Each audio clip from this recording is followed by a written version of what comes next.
First is sponsored by Ram Trucks, built to serve. Hello, everyone. It is Friday. Thank goodness. Welcome to First Things First. Hey, Chris. Hi. What up, Mannix? What's going on? Good to see you. Jenna Wolf. Oh. Good to see you. Pumping Kevin Wiles completing your first official week. Oh, thanks, Nick. Last week was like a little trial. Yeah, it's like how they start kindergarten. They can't give you a full week. So this is your first full week? Take a nap. What say you? Anything? Any words of wonderful wisdom after one whole week under your belt? Oh, sure. When you look at what the Warriors are doing, I actually wonder, are they trying to win the game or are they trying to get the lottery? We're going to get to that, and we're going to get to some other... Maybe it's because we're not seeing Weissman, and if we saw Weissman play, they would say, like, hey... Do you like what I've been wearing? Like, oh, yes. It's also a pleasure. Hey, we got a great show for you today. Really, really great show. Drew Brees doesn't think money motivates Tom Brady.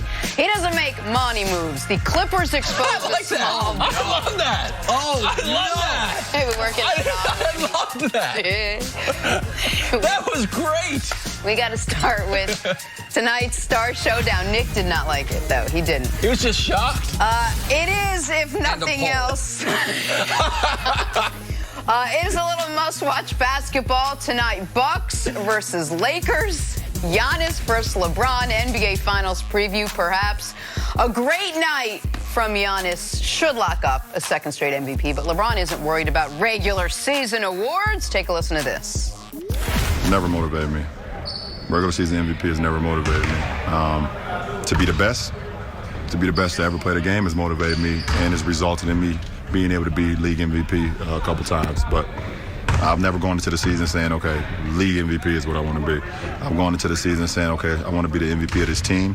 I want to be the best player in the world. And how I approach my game every day, how I take care of my body every day has resulted in things like that.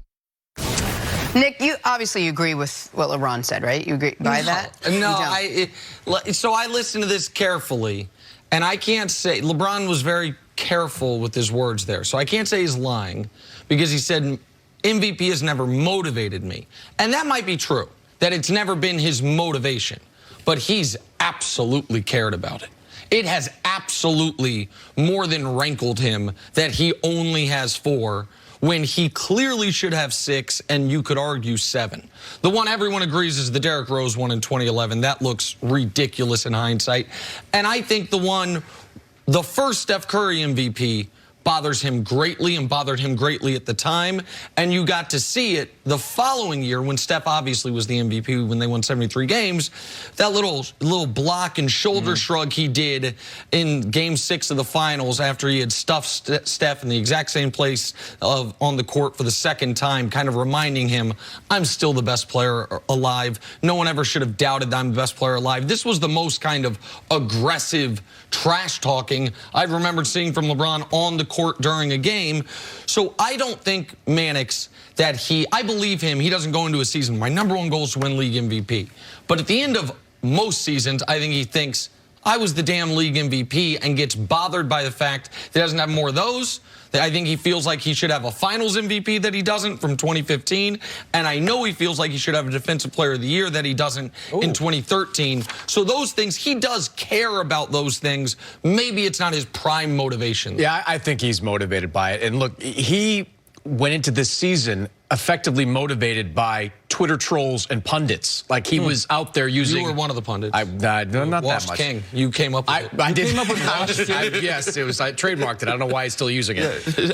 But he used the Washed King line. There was that video that I saw on social media early in the season where he was going at a referee saying, look, I know you've been reading about me not playing defense all season long, but this is a different year. So he's clearly motivated by slights. So winning the MVP has to have been on his mind all season long. Now, I don't think he has any chance of winning the MVP. I think, not voting for Giannis is almost malpractice at this point. But you got 20 games left. You got a quarter of the season left. Okay. But you're watching what Giannis is doing, right? Yeah. On the team he's doing it on, right? Yeah, no, I agree. But you wouldn't call a game over after the third quarter. Can't call an MVP race over after 3 quarters of the season. There's nothing LeBron can do tonight or moving forward that could change your opinion? No.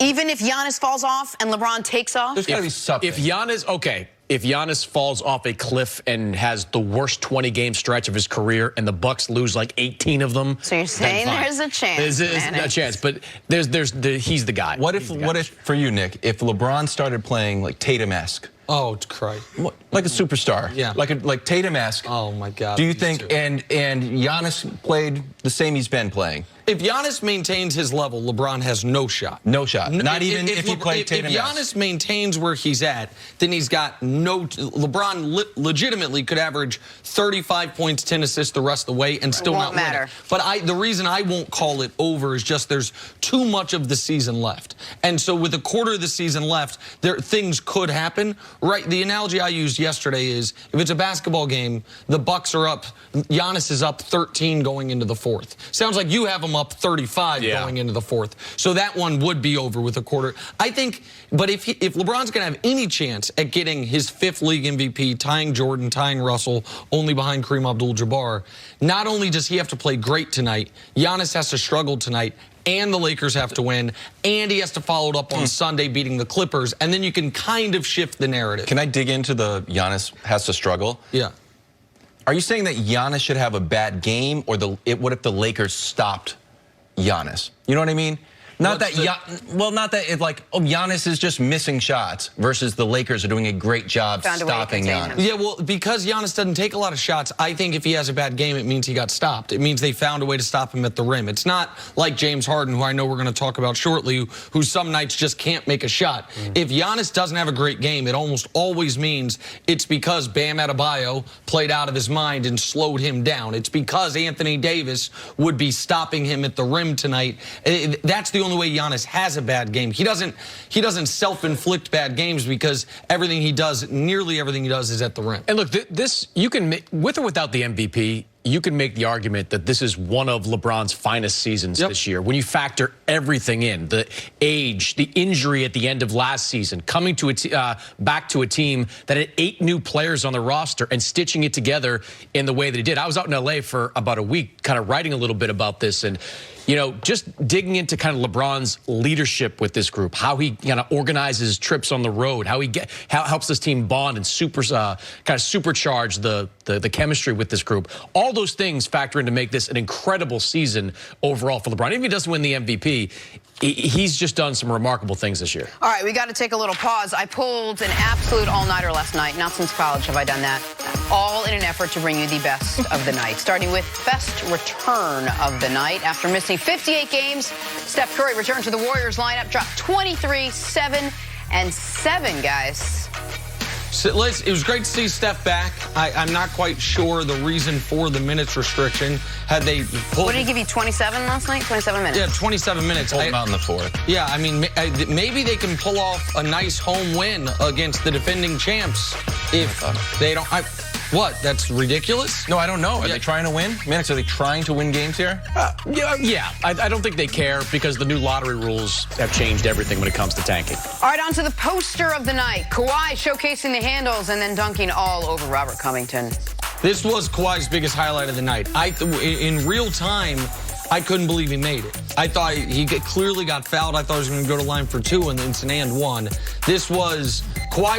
The whole Clippers were great defensively early. The Rockets obviously played terribly. We'll get into it. But this was his best highlight. He might need a week off after just that highlight. He got to play Sunday. He's got to play Sunday now. Nick giving Kawhi Leonard credit for something? It's been happening this week. Credit where it's due. They're in a good stretch. They're in a good stretch. On to the heads-up play tonight. Will Barton throwing it off the defender's back for the easy dunk. Favorite play. Happens about 10 times a year.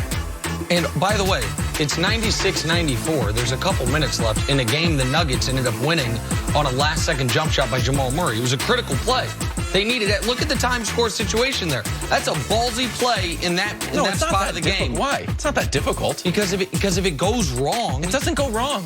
If the guy turns 30 degrees, it goes sideways. Rarely does it go wrong. Okay. No, it does. It works more than anything. I don't really understand that whole defensive idea. All right, on to this is the almost dunk of the night. This is Russell Westbrook, and this is the denial by the rim. You know what? If we ever do a Russ is getting old...